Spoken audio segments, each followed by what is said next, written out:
Hi everybody, it's Keren here from tuppencecoloured.co.uk, and this is what I've been making today.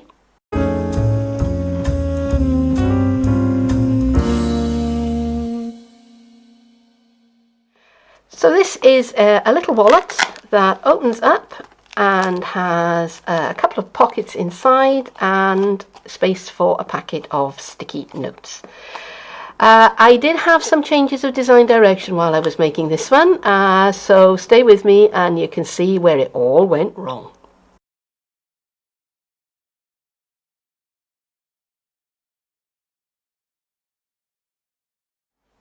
I want my wallet to be quite sturdy, so I'm going to construct it from chipboard.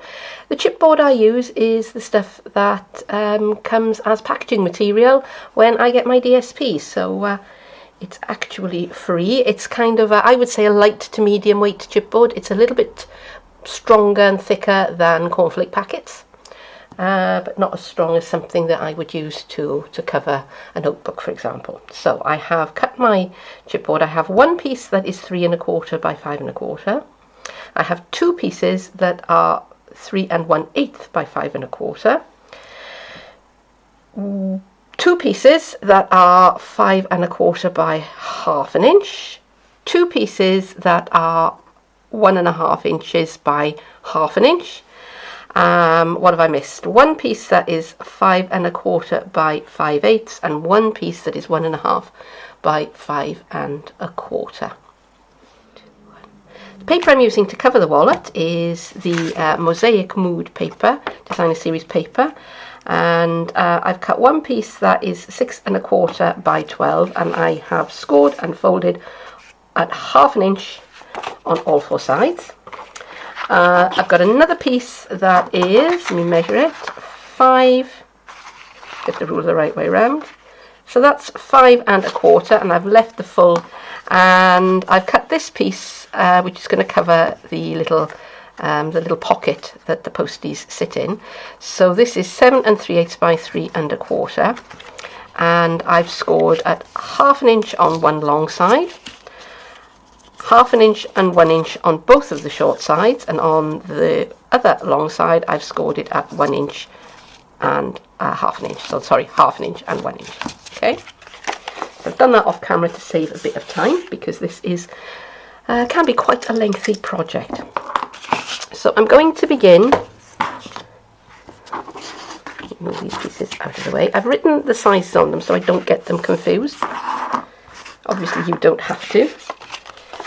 Right, so I'm going to start with my smallest piece of DSP and my 1 1/2 by 5 1/4 inch piece of chipboard. And before I do anything else, I am going to stick one of my magnets down to the front of this DSP. I'm looking around for my glue dots, but I'm using this because it's a little bit wider. I think this looks to be about 1 centimetre wide. Alright, so I'm going to cut away the pieces that I don't want, and I need to think quite carefully about this. So definitely don't need this little square in the corner here, so I'm going to cut that away, and I'm just going to angle my cut slightly, and I definitely don't need this one here, so I'm going to chop that one away. And same thing over here, don't need this square, and I don't need this one.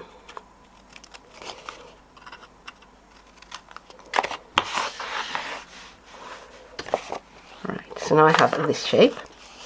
So next I'm going to cut into this fold here. I'm just going to remove just a little bit of the paper there, just to make it a little bit easier to fold. All those pieces to one side. Alright, now so for the bottom here, I want to keep these two pieces. I don't need this piece.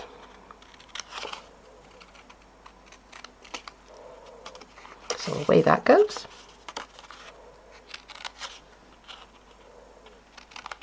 And away that goes. And I'm going to cut right the way up to that fold. And right the way up to that fold, and then just going to slip in to those edges. And I just noticed my computer's getting a little bit laggy, so I hope that all of that has recorded okay. If it doesn't, I will kind of voice over what I'm doing. My bits of paper that I don't want, this is what I'm left with.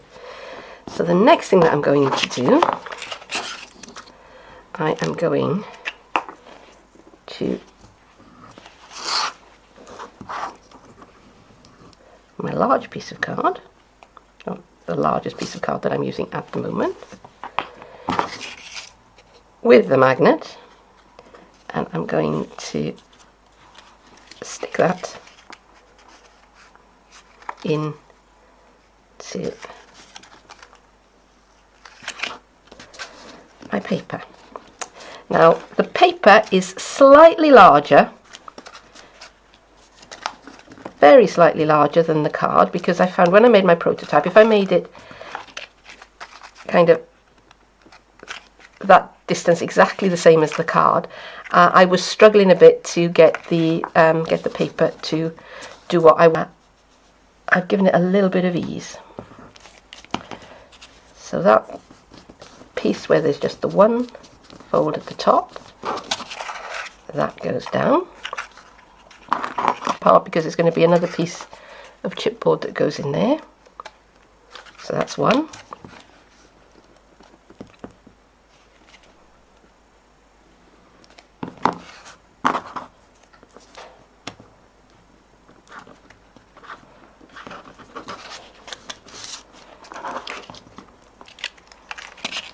That's two.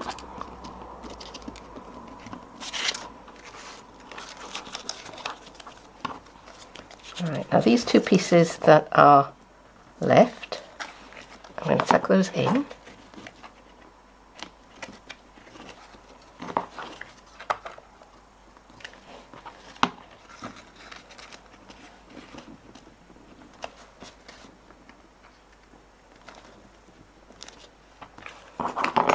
Now I'm going to bring in my 5 1/4 by 1/2 inch strip, and that is going to fit into the bottom.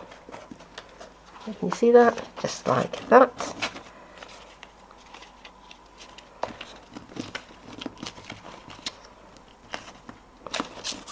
And now, even with leaving that extra 1/8 of an inch all around, it is still quite a snug fit.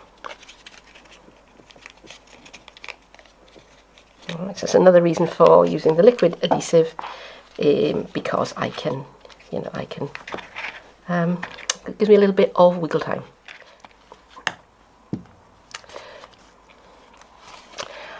So now I'm going to stick down my pieces of chipboard onto my my pre-edged DSP, and I'm going to start with one of the 3 1/8 wide pieces, and I'm just butting that up against my fold lines. My next piece is 5 1/4 by 1/2 inch.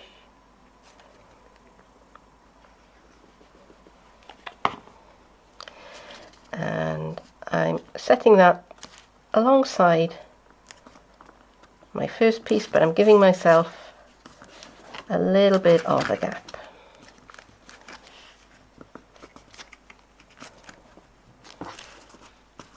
I'm just checking that I can fold that over, and I can.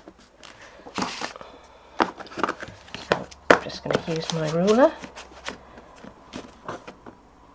to make sure that my pieces are level.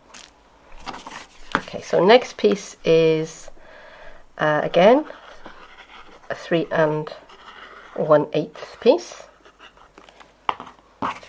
and it is quite important that you don't get them mixed up. Again, using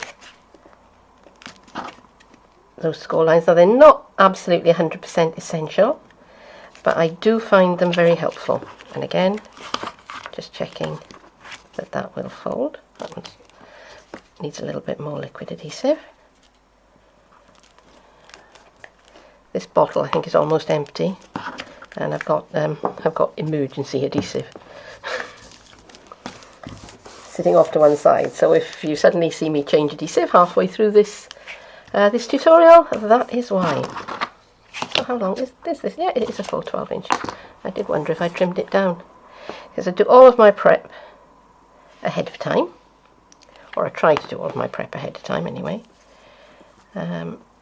because I can only actually film when I have the house quiet, which means that my husband is either out or, as he is at the moment, asleep, because I'm filming this on a Sunday morning. And this is the 5/8 of an inch wide strip that I've just put down there. And again, just going to check, and my last piece goes on.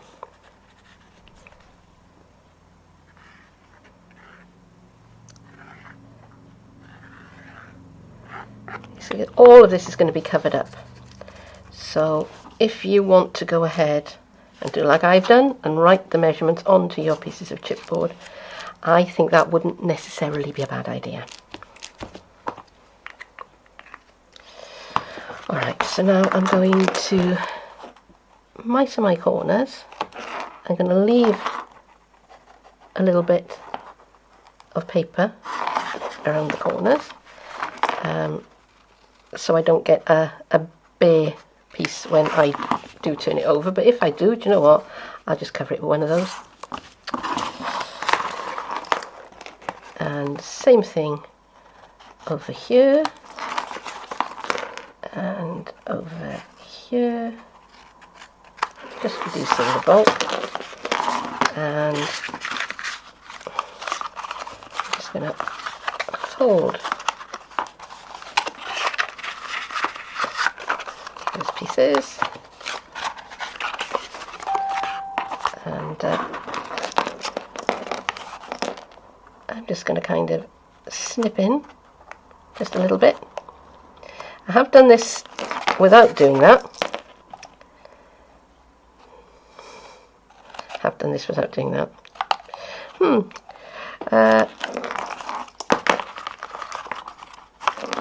But I find that it is helpful just to reduce the bulk a little bit. Now this is a specialty paper, and it's got a lovely glossy coating on it, which I think is going to make it really useful for this kind of project, because the glossy coating is going to, you know, protect it and keep it looking nice for a while. But it does make scoring and folding a little bit tricky, just a little bit.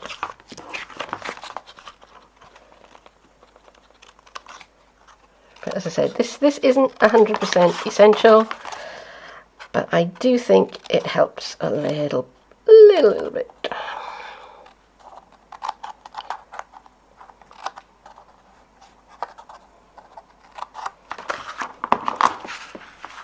Okay. I've put double-sided tape around all four sides of my pieces of chipboard, and I'm going to begin by sticking down these three edges first, but not this one. Okay, if you see me start to stick that one down, shout, don't do it.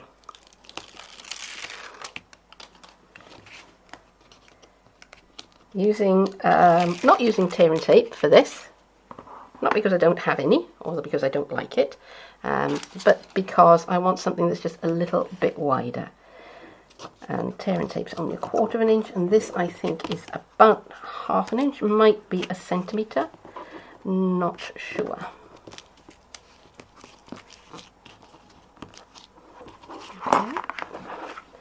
Okay. I'm going to stick that down well with my bone folder.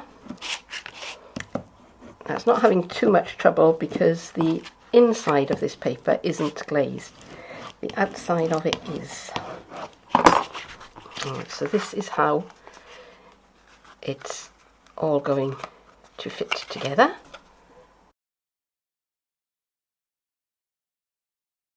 So I just spent 5 minutes or so carefully assembling this and putting the liner down, and then realised I hadn't turned the camera on. So I'm just going to talk you through what I did.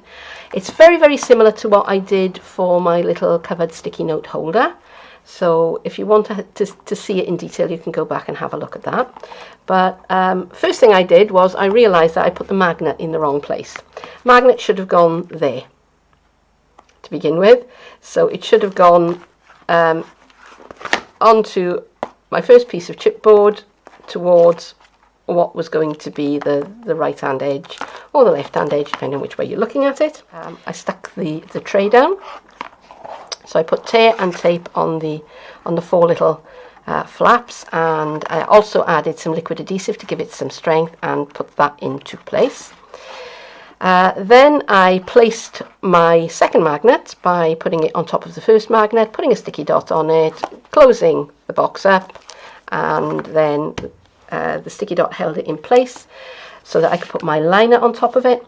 I used liquid adhesive and tear and tape to stick this down, so I had my tape along my fold edges. So I had a piece there, piece there, piece there, piece there, piece there, piece there, and I turned in my edge, folded over that edge and cut off the excess. The reason why I didn't do that to begin with was I wanted to make sure that I'd left enough ease for my, and I'm just seeing that is not sitting nicely, so forgive me while I give it a bit of a burnishing. Yes, so I want to make sure that I allowed enough extra paper for these little bits here. Okay, so because I made a total mess of where I wanted the magnets to be, I'm going to fall back onto hook and loop fasteners to keep this closed. Now, experience has taught me over the years that the adhesive on the self-adhesive hook and loop fastener isn't all that it could be. So I've got some solvent-based adhesive here.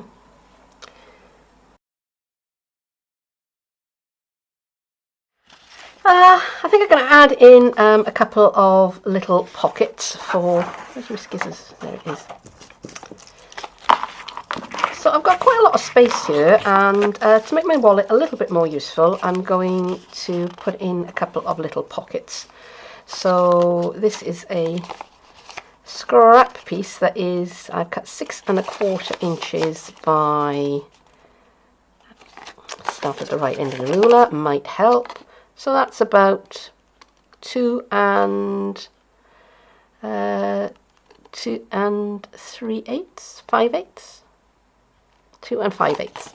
I've scored 1/4 inch at one side, at one of the long sides, and 1/2 inch on the other 3. And the reason why I only scored 1/4 inch on this edge is because this was literally a piece of scrap paper that I had left over, and I thought I'd like to do something useful with it. So I'm going to make a little pocket. Might have cut off the excess paper. Like that. I want it to be quite strong, so we'll tape it.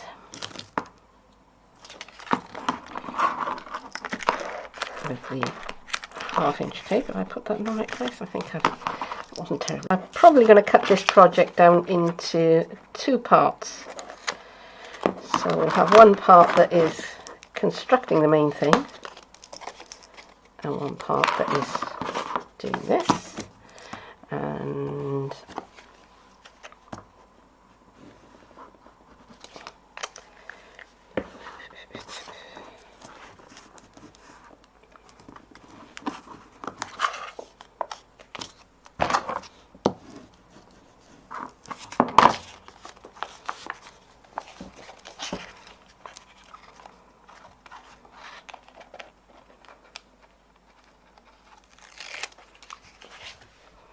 So this is not the easiest paper in the world to stick because of the glazing, but it is so beautiful and the glazing makes it. See, that's not going to behave, is it?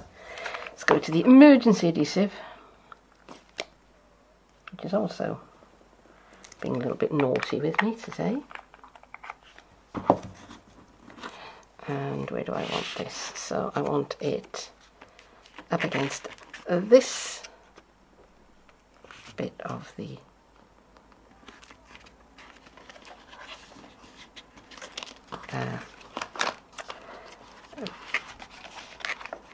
facing out, I think. Yes, I haven't covered up where the magnet is. So let's move that down slightly. Now I'm going to kind of try and give these a little bit of a curve so that they'll actually hold something. You won't have to fight to get your bus tickets or whatever it is you're putting in there. Or you could close. Could be anything. I mean, how you live your life's up to you. Again, a little bit of liquid adhesive.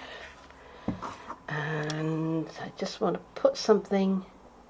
Let me have a look. What have I got here? Here we go. This will do.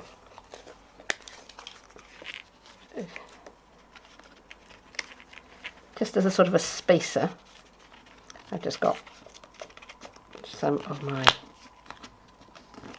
dimensionals, just so that that has a little bit of room in it so you can put things in and out, because otherwise it would be a bit useless. Okay, so that still closes up nicely, happy with that. So I'm going to make a pocket for this side as well. So I'm going to start off with a piece of paper that's 4 1/4 by, how deep do I want it?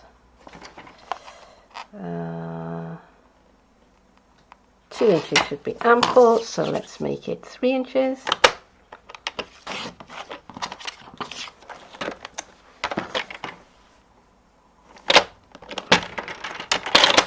Half inch on all 4 sides.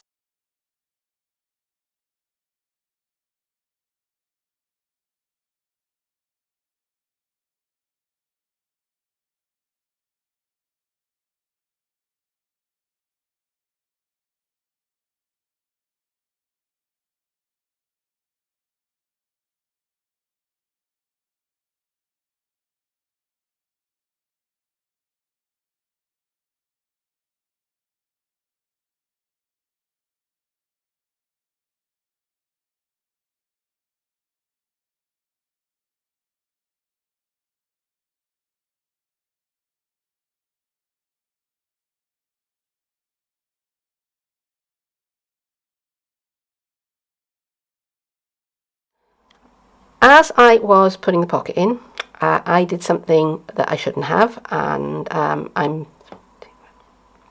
so as I was putting the pocket in, I did something wrong. And what I did wrong was I lined this edge of the pocket too far into the fold. I should have brought it over a tiny little bit so that it was level with the edge of the chipboard underneath, not level with the space between the 2 pieces of chipboard. And as a result, my spine has cracked. Now, I'm going to keep this piece for myself. So I couldn't gift this one to anyone like that, but I am going to try and make it a little bit better. So I've cut a piece of this paper, which is in the same pack and is a similar sort of pattern to this, but in a different colourway. And I'm going to kind of wrap it over the spine. Now I've cut it to 5 1/4 inches long, and I just trimmed it so that it was kind of following the pattern. It's not terribly straight along there, so let me just correct that with my scissors. Okay, that's more like it. And all I did was put it into my trimmer and line it up with the edge of the pattern. So I'm trying to decide which way around I want this to go, because this I think of this as the front of the holder, and that is the back, and I think I like it this way around. So still using my emergency adhesive. And I'm going to start by placing that so that the unvarnished part goes over the back. Unfortunately, this pattern is constructed so that I have a nice kind of band along the back and 2 bands along the sides there. Put the top back on the emergency adhesive, which has served me well. Find my bone folder. Let's wipe that away. Okay. Let's stick that down.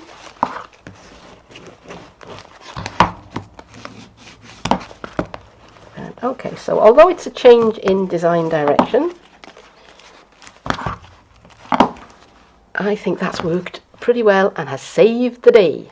And there it is. That is as far as I'm going to take it. I'm not going to decorate it any further because I'm going to be putting this in my handbag, and I don't want any little bits on it that that might catch as I'm carrying it around. So it was a little bit of a struggle, and it shouldn't have been. It was entirely me not thinking things through. So I hope that you've learned from my mistakes, and if you have a go at one of these, you will find it much more straightforward process.